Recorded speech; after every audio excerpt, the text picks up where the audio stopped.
My name's Dave DeBow, founder of MoneyPartnerFormula.com, and this show is built for everyday real estate investors who are actively doing deals and looking to scale using other people's money. So if you're an active real estate investor and you want to get featured on this show to talk about your own real estate and capital raising experiences, then just go to daveinterviewsyou.com. Now let's get rolling with this episode, and remember to subscribe for daily interview content. Hey folks, welcome back. Have you ever thought about going into business with family members? There's pros, there's cons, there's in between. And today we got a special guest zooming in from beautiful Allentown, Pennsylvania. We've got Louis Holzman, who is a real estate entrepreneur, and he's doing this business, investing in multifamily properties and apartment buildings with his parents. And they've been doing this for quite some time. So Louis, welcome to the show. Great to have you. Hey, Dave, thank you so much for having me on. Awesome. So let's get started. First things first, give us a little snapshot of what does the portfolio look like?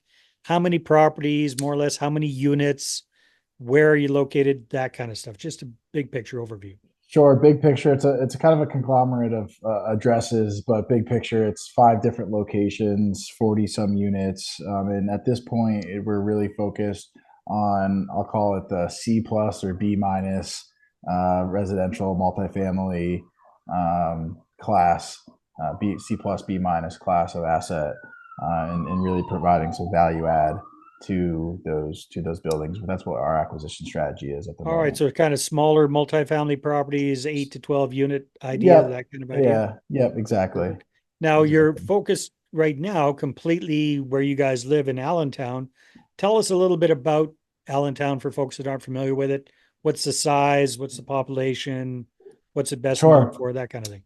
Sure. Allentown, the size of the city in and of itself is about 120,000 people, but it's part of a larger metro area that's just south of 1 million people. So Oh, you wow. have a sister city, Bethlehem, and a sister city, Easton. That's like 80,000 and 65,000 people respectively there. And then a bunch of suburbs that surround those cities. And you're an hour north of Philadelphia, 30 minutes from New Jersey, 90 minutes west of New York City. Cost of living significantly cheaper than all of those areas. And so you see a lot of influx over the past really 30 years Mm. of people coming to this area. And certainly over the past 10 or so, it actually this past March, I believe, from a percentage standpoint, the Allentown and Lehigh Valley is the largest and fastest growing metro area of its size in the nation. Wow. And rent is following that as well. Well, it sounds So like a good time to be an owner of 5 different apartment buildings. Sounds yeah, good. it's been good, and Allentown in and of itself had a really special tax incentive for developers into its downtown to help with revitalization 10 years ago, and since then there's been $1 billion of investment that has been happening. I'll call it a more of an institutional level. So you're starting to see some more of the big guys come in and really make some stuff happen. So that allows people like myself that born and raised here was like, hey, let's get a part of that. And so when that started to happen kind of ahead of the curve, 8 years ago, saw the writing on the wall and was like, started to invest into some of the smaller opportunities just on the periphery of where some of that larger development was happening. Smart, smart. So was this your kind of let's run with this kind of thing, or have your parents been involved in real estate for a while? How did you guys decide to team up and go at this as a family? Yeah, I mean, my parents have always been very handy and like active within the house that we grew up in, but they were never in, real estate entrepreneurs or something that they did for their career. My mom worked for a manufacturer in finance for, her career, and my dad switched up a couple different careers and ended up his career as a, teaching in a public school as a science teacher. So, Mhm. really, the start of it was I graduated from university and I was living with my parents for about a year. And I was like, what is the most financially feasible way for me to move out of my parents' house? And it was buy a 2 unit, live in 1 unit, rent out the other. Yeah. And then it kind of just started to snowball from there.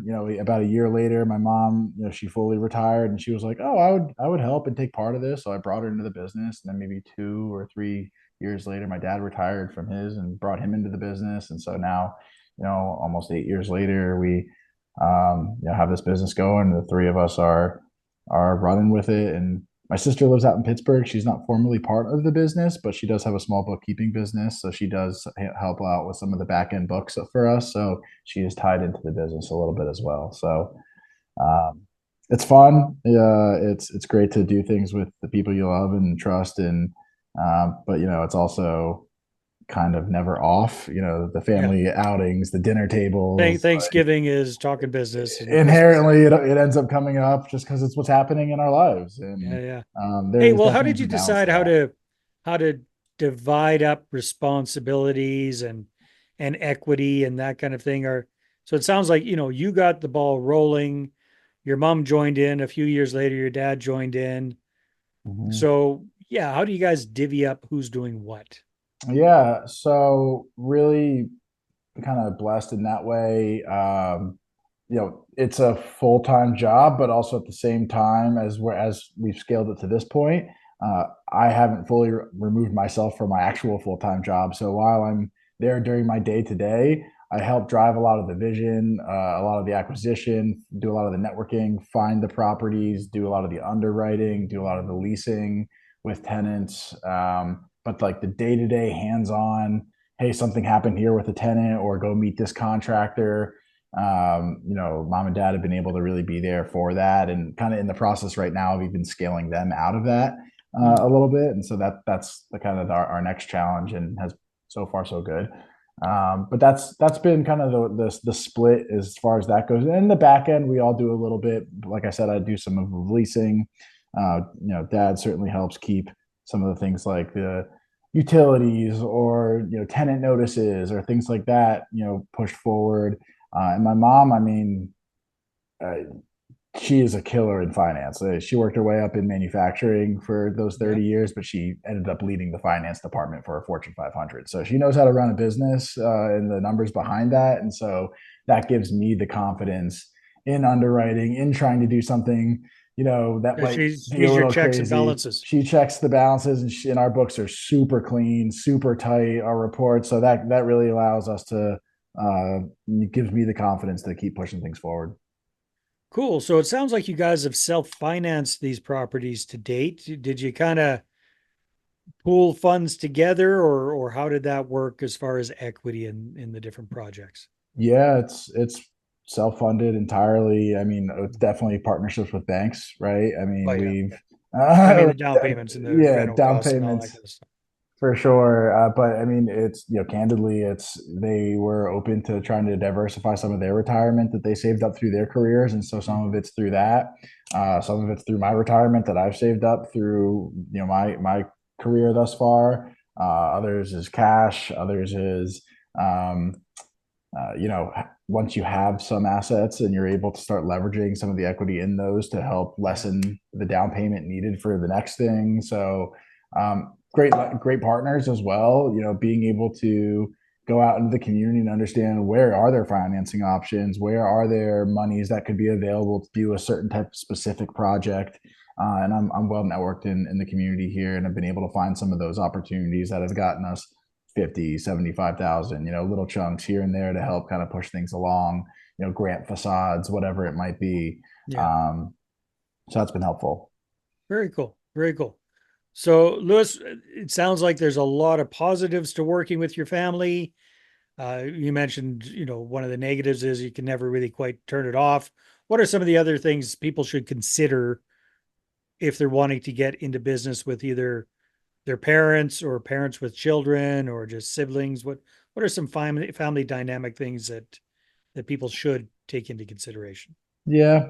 And something to consider, and it's not necessarily a negative thing, but it's a different stage of life thing, right? Like, Yeah. um, I'm, in my 30s and looking to really push this and grow Yeah, you're this more and build aggressive, and I would imagine. expand, Yeah. where they're not hindering that of me, but they're not like jumping at that gun. They're certainly following me and doing that direction. And as things do continue to get bigger, it's kind of what I was saying about trying to take them out of like that day to day. I don't want them in their 60s working 40 hours a week at a class C property. Like that's not the goal. Yeah. So, figuring out what that kind of transition it looks like, while also respecting like what do they want to do, how do they want to be involved, like Mhm. and balancing the realities of, we aren't just this like, you know unlimited funds rich family, and figuring out how to continue to push that forward while Yeah. still, making the ends meet on not just our day-to-day lives, but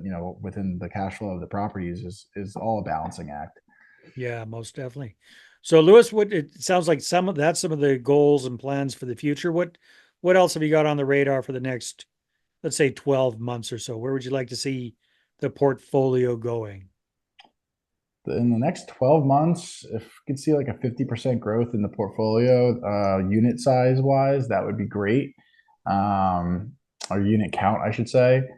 Um, we're working on right now a big value add that we actually purchased a few months back that went through a fire, and so we got it for a cheaper price because it needed a total gut reno.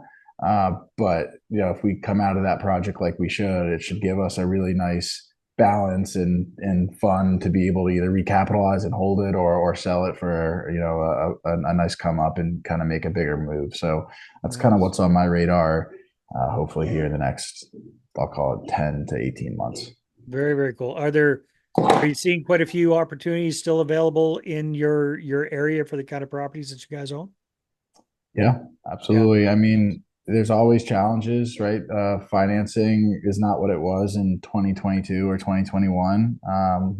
But I'm a big believer that if you can't find a good deal and you can't do business in the times that are low, and you can only make moves when everyone's making moves, then like how much of a professional are you really in your craft? And so really try to make sure we're underwriting things conservatively and doing things the right way and treating it with the care it deserves. But um, as I said before, Allentown is just only growing. The Lehigh Valley in itself is only growing, and I would like to expand outside of this geographic area. But as for the immediate future, there's certainly plenty of opportunity. Well, I think you guys do a lot of self-management as well, so it's kind of handy to have everything handy, right? It It makes is sense. handy to have it handy. The secret sauce that I kind of haven't mentioned here is that 3 years ago started working with a general contractor as a team of guys of like 20 or so people, and that relationship has just gotten tighter and tighter and tighter and tighter,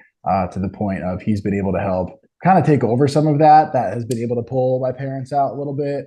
And then this fire property I just mentioned, that's what gave us the confidence to go for that, knowing that he's with us and we can just take that down and we don't need to be doing it ourselves. Oh yeah, for sure. That's huge. Yeah. That's exciting stuff. I was just thinking as we were talking here, Lewis, like I was saying, like I've got two adult children now, and I'm thinking if I went into business with these guys, I'd have a difficult time separating the dad kid dynamic with the professional side of things. Did you guys ever struggle with that? And if so, what have you kind of done to come up with a working solution? Struggled with it, yes, but not necessarily in the times of business. Well, like Okay. during my late teens and early 20s was probably when was struggling the most, and that was really just coming up to be an adult and working out the kinks Yeah, of you're a being. pain in the ass teenager Yeah, is what you were. Yeah, we all absolutely, were. absolutely. But Yeah. um, I'm very professional in how I carry myself in general, and then just the career that I built outside of real estate speaks to that as well. And so they really trust in what I'm doing and what I'm putting forward and how I've been networked myself, and um, just the vision that I have for not just my life but also the business. And so it's not looked at as like kiddish anymore Yeah. in that way. So You got mutual respect going on. correct. That's a great way to put it. Yeah. Yeah. And they're some of my best friends. I'm like, it's just, I'm close to them. We talk about all types of stuff. So it's That's great to be able to wonderful. have that relationship. Sometimes, I sometimes I'm like, man, I talk to you guys too much about too many things, but it's a very open book, open dialogue Right. type of You situation. need to work on the boundaries a little bit, A maybe. little bit, Yeah, sometimes, that's all right. sometimes. That's a wonderful, I mean, that is, in my estimation, a wonderful relationship that you've got with your parents because you hear so many nightmare stories of family businesses and all that kind of. But I think part of the advantage might be, Louis, the personalities that the three of you have. Sounds like, you love each other, you get along very well. And B, the fact that you were the one that started the real estate thing and they kind of came in. So you led the charge versus it being you to trying to take over from Daddy Yeah. Daddy Rich and, Pants kind of guy. having to like earn that respect and like Yeah. be the one that was, yeah, no, it was definitely not that way.